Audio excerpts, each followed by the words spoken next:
Welcome to Lady E's Dark Tales, my night prowlers. I'm Rex Barker, and tonight I have a story that'll make you reconsider ever working alone on the midnight shift, especially when the closest help's 20 miles of empty highway. You might want to keep those car keys handy for this one. Not that running always helps. Marcus Chen thought the graveyard shift at Dixie's Stop and Go was easy money. Just him, the fluorescent hum, and the occasional trucker needing coffee and diesel. The pay wasn't much, but it covered his college loans while he finished his engineering degree online. Most nights, he'd study between customers, the rural Arkansas highway stretching empty in both directions like a black ribbon. Tonight felt different though. The air hung heavy, pressing against the windows like something waiting outside. Marcus checked his phone. 2:47 a.m. The loneliest hour, when even the truckers avoided this stretch. He returned to his thermodynamics textbook, equations dancing under the harsh lights. That's when the first customer arrived. The man shuffled through the door without triggering the electronic chime. Pale, gaunt, wearing clothes that looked decades out of style. His eyes held an odd, glassy sheen, like marbles left in moonlight. He moved between the aisles without footsteps, examining items with his head tilted at unnatural angles. The things we ignore when we're trying to make rent. The mind's amazing capacity for rationalization, when the alternative is pure terror.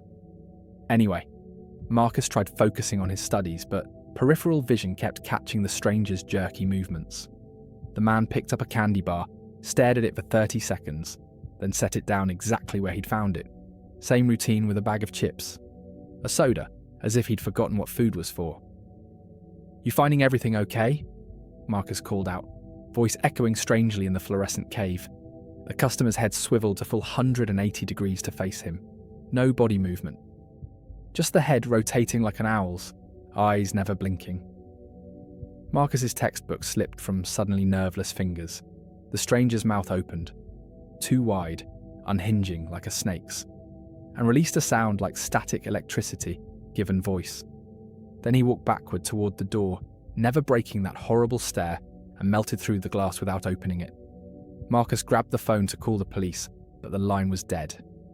His cell showed no signal. The highway remained empty, but now shadows moved wrong, stretching toward the building like grasping fingers. Every few minutes, the same customer would materialize in a different aisle.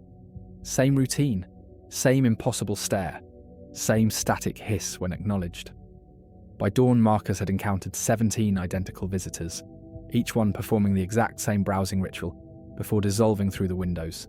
Security cameras recorded nothing but empty aisles and Marcus talking to himself.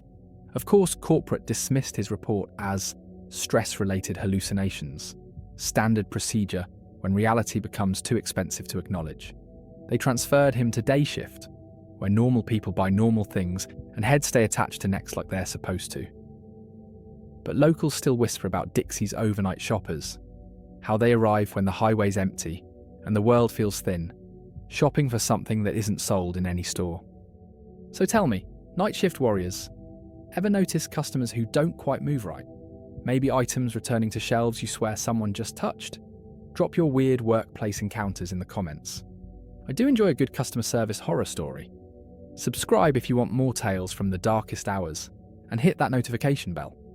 Or next time you're working alone at night, you might find yourself serving customers who haven't been alive for decades. Rex Barker signing off.